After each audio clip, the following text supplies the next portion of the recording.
But we all have these abilities, not just to run and do pull-ups, but these abilities that once we go back into our dark holes, that a lot of us have. A lot of us come from, insecurities, a lot of issues, but we don't want to visit that place.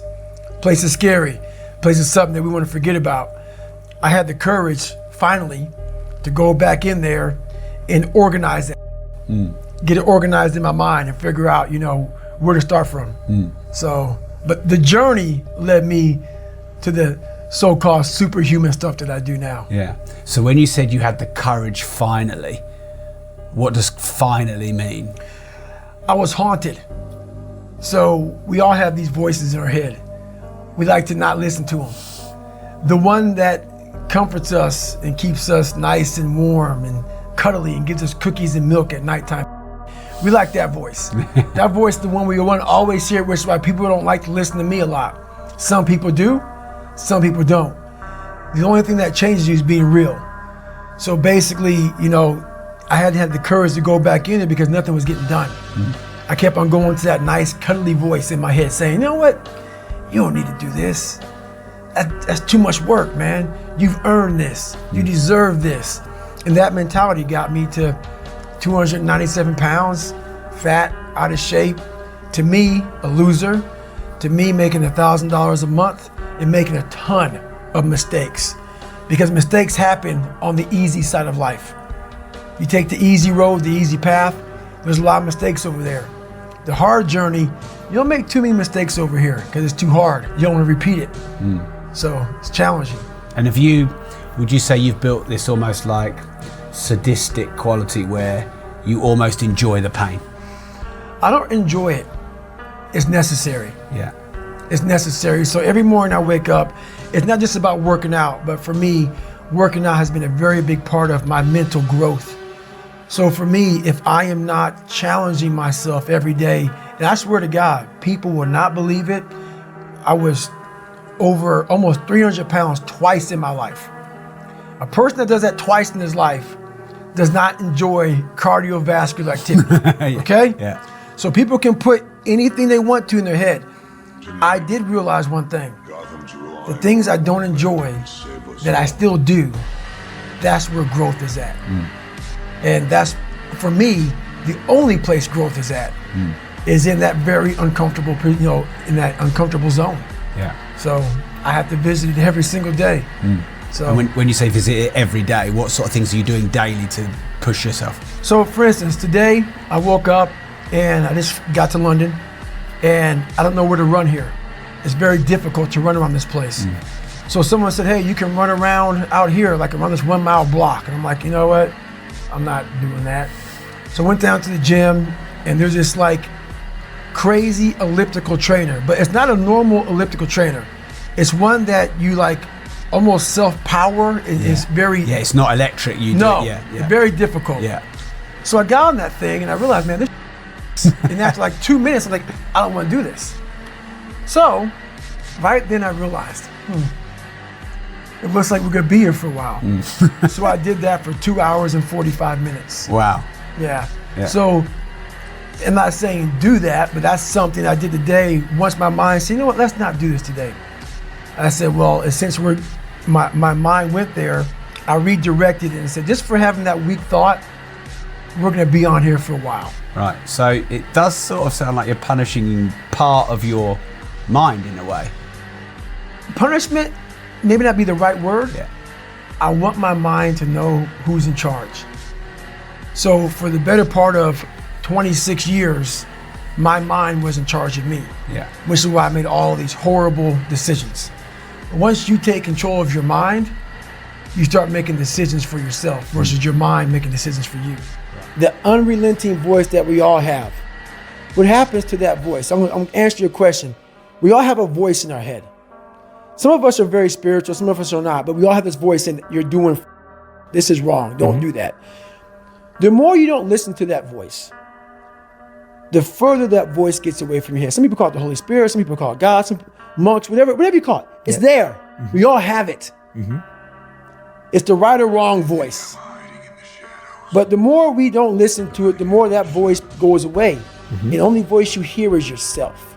When the only voice you hear is yourself, you're wrong. There's a voice that guides you through life. And sometimes it's guiding you in a direction that you don't want to go. That's usually the right place to go.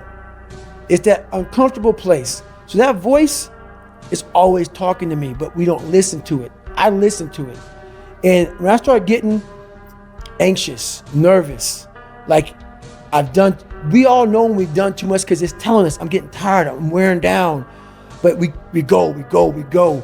I start talking to my fiance, hey, I'm doing too much.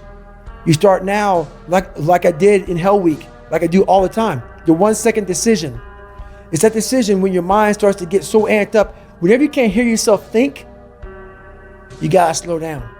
Whenever you're living off a schedule, every day's a schedule, you have no time for yourself. When you start, and we all know it, I don't have time for this anymore, I don't have time for that anymore. That's when your mind and your body are saying, think about that. I'm neglecting my fiance, I'm neglecting my disciplines of life, I'm neglecting my reading, my learning, my workouts, my diet. When you start neglecting all of that, you neglect one of them, you can neglect all of them a long time. It's gonna haunt you. When you start seeing that, my God, I haven't eaten right in a long time, haven't been sleeping right in a long time, it can only be one of those things to take you off. So I'm very aware of my eating, my sleeping, my disciplines of life. And when I start to get too far away from them, it's a hard stop. Because what made me are the not just disciplines, the self-disciplines of life. And those are always in front of you. If you have any, they're always in front of you. So that's my hard stop. Yeah, I love that, man. That's great advice. And I guess a simple example is of like sleep. Like when you wake up in the morning, That's right. there's a part of you that's going, I'll just go back to sleep. Exactly. Right? When we used to wake up at 4 a.m. as monks, sometimes 3, it's like there's the part, and then that's what you're saying. And then all you hear is yourself saying, oh, it's all right, just go sleep, it's okay. That's right. But then that voice has got quieter that says, no, you need to get up. That's right. You need to get up. And you've just pushed it away. You just pushed it away. And that's the discomfort that you need to That's right. embrace. Exactly. So those voices are very important. They can guide you. And that's the thing about it. Like I said, the mind's the most powerful weapon in the world. Yeah. It can guide you to being very comfortable also. Yeah. So you gotta be careful. The mind will trick you. Yeah. And it's saying, just sleep in today, you deserve it. Yeah. Sometimes you don't deserve it. So there's that fine line of the mind getting the tactical advantage over you, to where you're like, I've worked too hard. Yeah. You really haven't worked hard enough. So yeah, absolutely. Yeah, in when we were trained as monks in the Vedic philosophy, it talks about the difference between the mind and the intelligence. So the mind is compared to a child, and the intelligence is compared to a parent. And so when the child goes loose, when the mind goes loose, when it's not trained, controlled, disciplined, self-disciplined, etc., it can have tantrums, it can throw things out the pram, right? It right. demands more. Like a child always wants to sleep in. right, always. Right? Always. Even if the child knows that it's better to wake up to go to school, Right. the child doesn't want to. A child doesn't want to study for exams. Right. Because it's hard, it's painful. And the adult's role, which is the intelligence, which is often we forget that it exists, the intelligence is that voice coaching the mind. That's right. But what often happens is the intelligence just tries to shout at the mind like a bad parent. Exactly. The parent just shouts. That's 100%. No teaching, no education, no knowledge, just shouts. That is 100%. The way you explain that about the child's mind is 100% the truth. I just want to sleep in. Always throwing tantrums. Never getting what they want. Whenever they don't get what they want, they throw a tantrum. But what happens is we never grow. We are 40, 50, 60, still throwing that tantrum we once did at 7 and 8 years old. So people think with age is growth. No, it's not. You have to go back into the scarring to get the growth. Absolutely, because if with age you just repeated what you did when you were younger, Exactly. it's just stronger. That's it. Right? You've just strengthened a bad muscle. I'm throwing a bigger tantrum at Yeah. 43 Yeah. than I did at 8. Yeah. So true. Yeah, you just strengthen a bad muscle. Stronger, stronger, stronger, stronger. And then that can break you. 100%. Yeah. That's why I love the monk mentality. Yeah. And that's why I talk about my book a lot too, is that mentality.